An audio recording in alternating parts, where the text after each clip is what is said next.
Beast শুধুমাত্র পৃথিবীর number 1 ইউটিউবারই নয়, পৃথিবীর সবথেকে ধনী ইউটিউবার হচ্ছে মিস্টার বিস্ট। সোশ্যাল মিডিয়ার যত রেকর্ড রয়েছে তিনি তা ভেঙে দিয়েছেন। তার কন্টেন্টগুলো পুরো পৃথিবীর মানুষকে অবাক করে দেয়। কিন্তু একটি মুসলিম ওয়ার্কারের জীবনী দেখে তিনি নিজে অবাক হয়ে গিয়েছেন। মিস্টার বিস্টের একজন ক্যামেরাম্যান রয়েছে যার নাম হচ্ছে তারেক সালাম। সে শুধুমাত্র মিস্টার বিস্টের ভিডিও রেকর্ড করে না, মাঝে মধ্যে তিনি কন্টেন্টের মধ্যেও চলে আসেন। এক পডকাস্টে মিস্টার বিস্টের বন্ধু বলেন, তারেক আমাদের টিমে যোগ দেওয়ার পর তোমার ফিলিংস চেঞ্জ হয়ে গিয়েছে।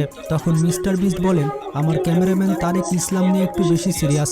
আমরা সবাই নেশা করলেও সে নেশা করে না এবং ইসলাম বহির্ভূত কোনো কাজ করে না। মিস্টার বিস্ট আরও বলেন, যখন আমি তাকে দেখি তখন আমার এরকম মনে হয় যে সত্যি ইসলামের মধ্যে এমন বিশেষ কিছু রয়েছে।